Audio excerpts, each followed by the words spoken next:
When my mom introduced us to people, she always said, "This is Cassidy, our little doctor in the making." If I was there, I became, and this is her sister. No name, no details, just a blurry figure on the side. At first, I thought I was imagining it. Maybe I was being dramatic. But then came Cassidy's high school graduation, summer of 2019, Charleston, South Carolina. Everyone showed up in floral dresses and camera-ready grins. My name wasn't even on the custom cake. And when my mom gave her speech in front of all our relatives, she said, "To my brightest light." I was standing right beside the buffet table. Eventually, I stopped pushing back. I stopped asking why they never shared my art school scholarship on Facebook. Why they never drove up to Asheville to see my student exhibits. Why I didn't make the holiday cards anymore. I still remember the Christmas card from 2021. They wore matching green sweaters. Even the cat had a little one. Where I used to be, it was Cassidy, centered, holding the cat. My parents flanking her like they were posing for a magazine cover.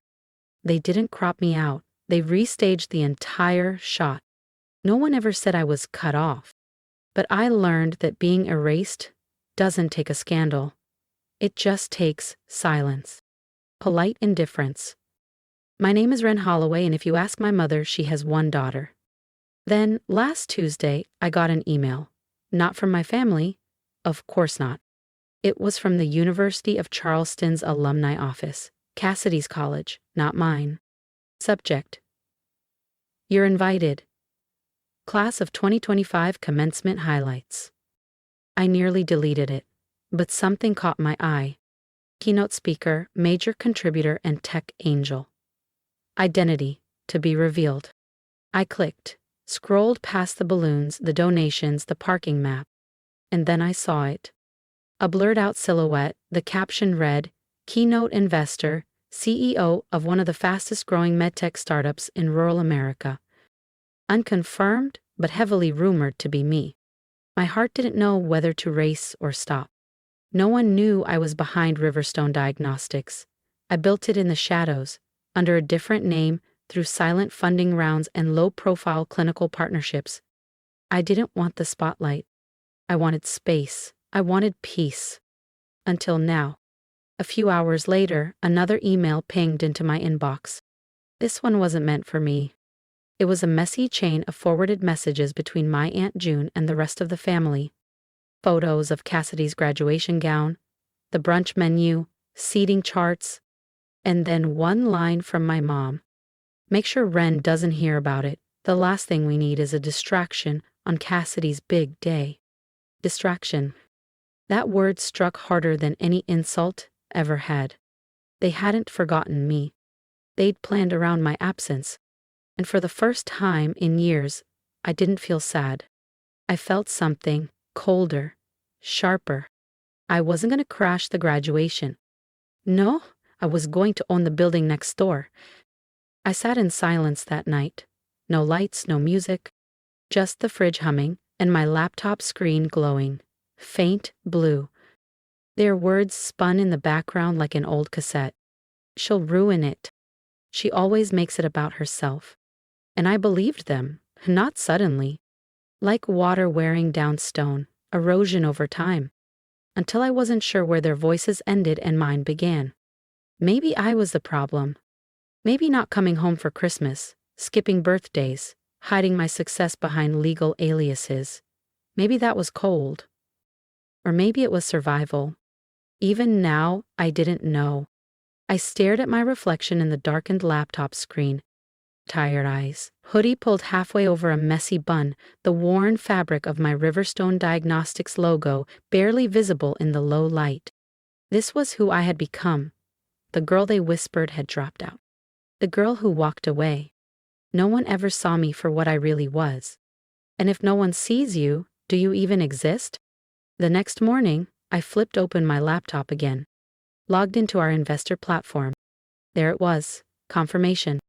University of Charleston, class of 2025 commencement, keynote speaker slot. Confirmed, name withheld for suspense. I hovered over the field marked display name. Typed 3 words, then clicked save. Ren Holloway, CEO. It started with a noise. a soft rustling at the back of my kitchen drawer. I wasn't looking for anything in particular. Maybe a takeout menu, maybe a charger. But my fingers brushed against an old piece of paper. A faded lunch receipt, nearly 5 years old. And on the back, scribbled in familiar handwriting, "You don't have to be loud to be powerful." My mother's handwriting. She used to leave notes like that, in books, in my coat pockets, before exams. She passed when I was 19. She never got to see any of this. But that note, it felt perfectly timed, like she'd planned it for this day. Almost on cue, my phone lit up. A message from Owen, my CTO. "Investor Summit locked, same campus, same weekend. You in?" And then it hit me. Cassidy's graduation would be right across the quad. Same university. Same date. Same hour. It felt poetic, like life had drawn a perfect circle and I was finally standing at the center. I opened 2 browser tabs. One for the summit itinerary. One for the university's graduation guest portal. Under guest name, I used a pseudonym. Reserved a front row seat. Not to speak, not to interrupt.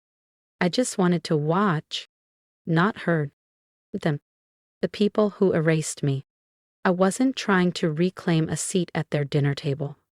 I was going to own the entire building next door. At 2:07 a.m., the confirmation emails landed. First, Investor Summit, seat confirmed.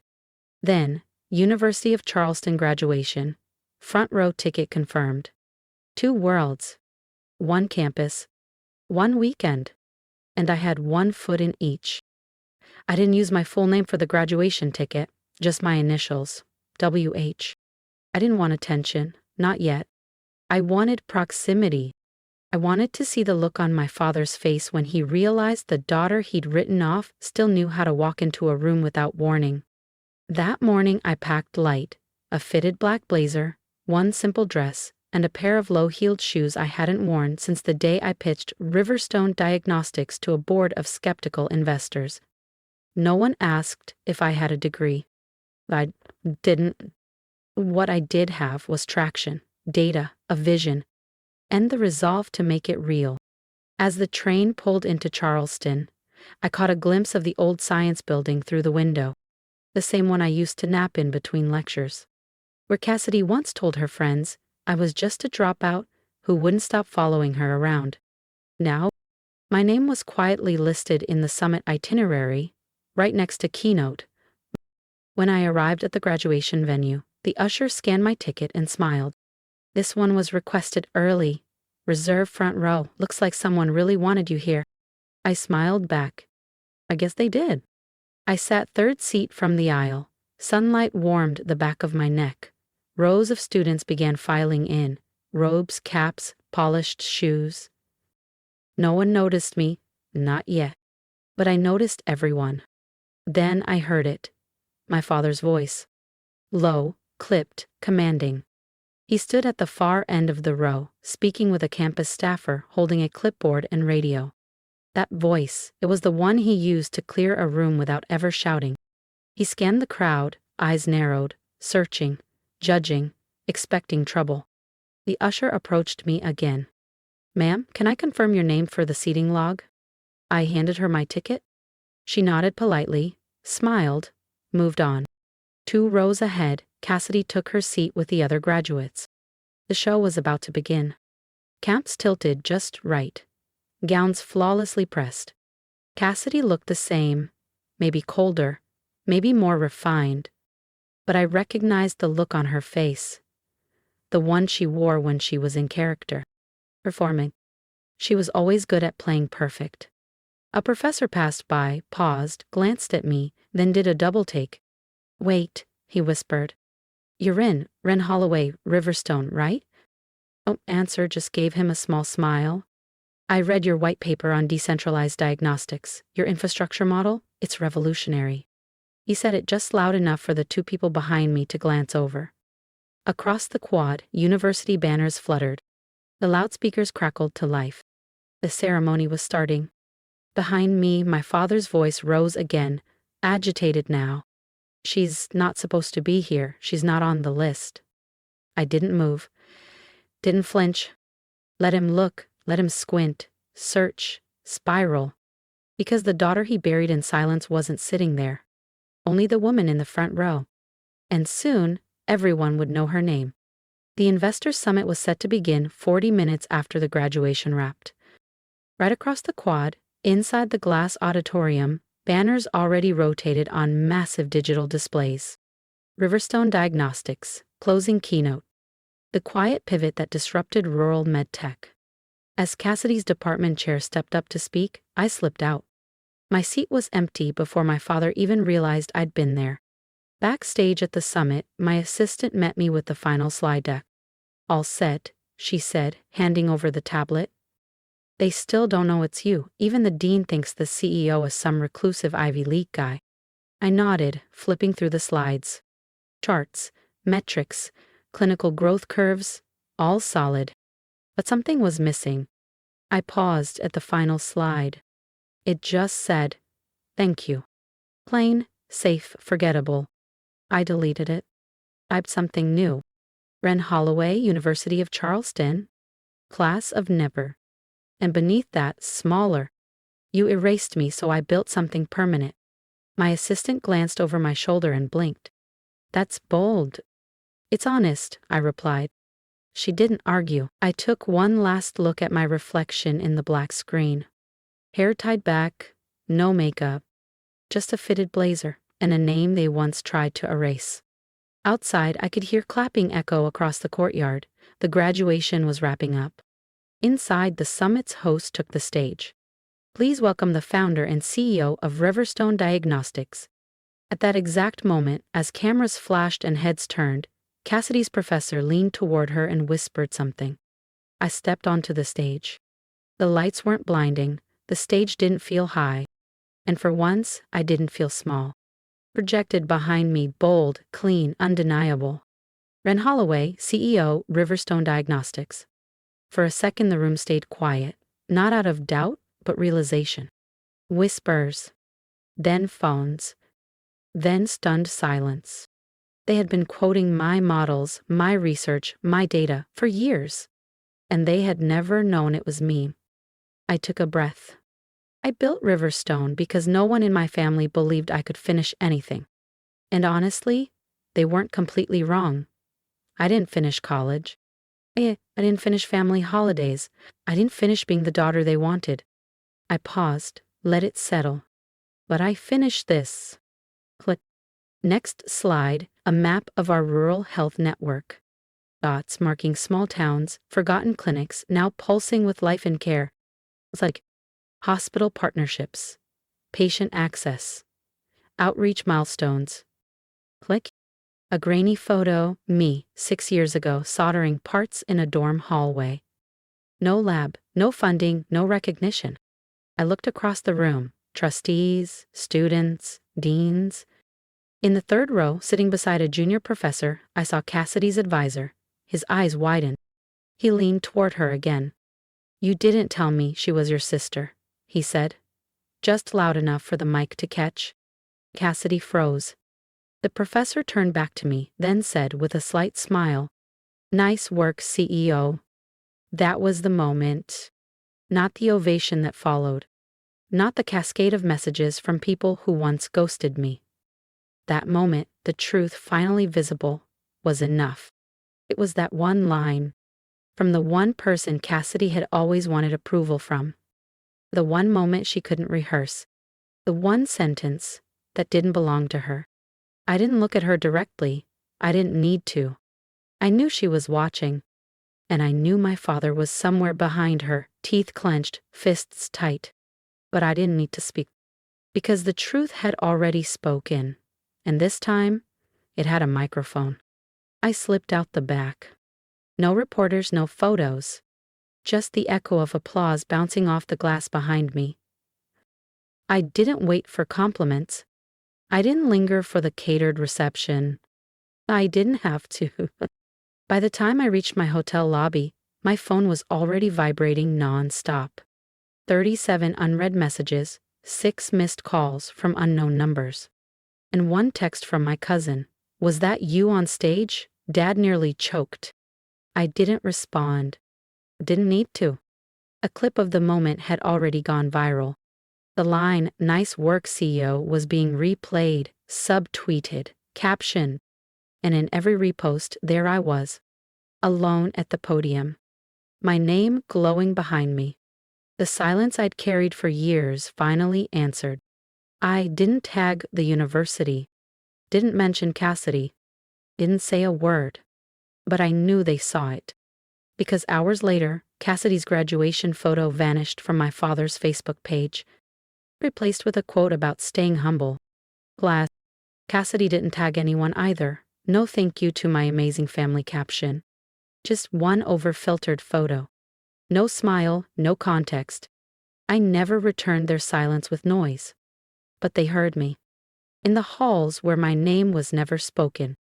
In the rooms they never thought I'd re-enter. In whispers from professors, students, strangers, they said the name they buried. Wren Holloway. Not their mistake. Not their shame. Not their failure. Just a woman who stood tall and didn't look back. The Monday after the summit, my inbox lit up again. But not with VC firms or journalists. It was family. Not directly, of course. That would require accountability. These came wrapped in casual curiosity. A message from my second cousin.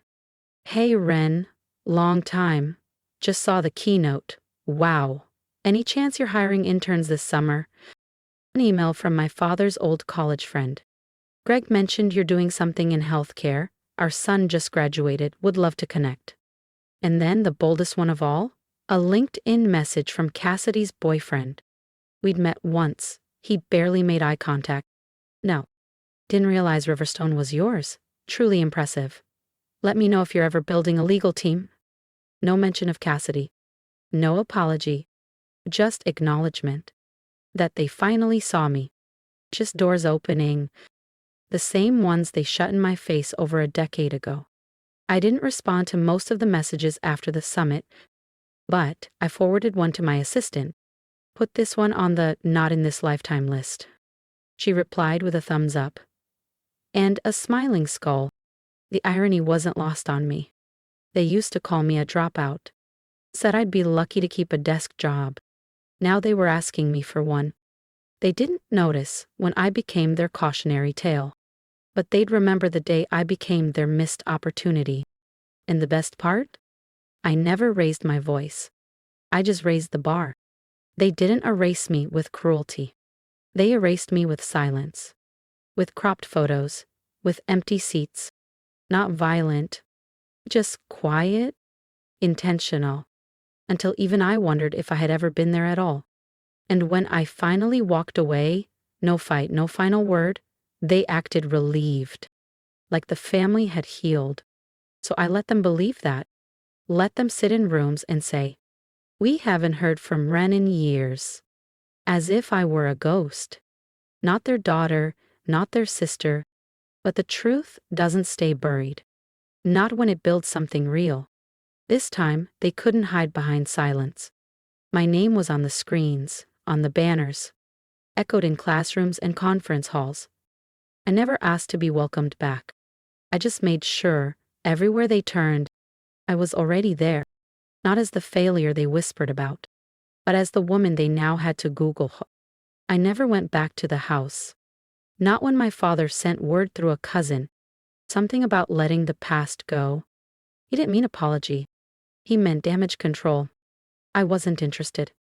There was nothing for me there. Not the peeling wallpaper. Not the shelf where my awards used to be. Not even the garden my mother once loved, now bitter and dry. But I did return. Just not the way they hoped. I returned in hospitals using our tech. In classrooms quoting my research. In the mouths of people who once looked past me. They couldn't rewrite me. Couldn't reshape me. Couldn't claim me. And that was the final gift. They buried me in silence. So I came back with something louder. Ren Holloway, CEO, unforgettable. If you've ever felt invisible, cut out of family photos, left out of conversations, treated like a background character in your own story, then this is for you. I want to hear your story. Drop a comment below and tell me when you decided to stop waiting for permission and started writing your own legacy. You don't need anyone's approval to matter. You don't need to be loud to be powerful, and most of all, you don't need to go back to the people who buried you to prove that you've grown. Sometimes just becoming unforgettable is enough.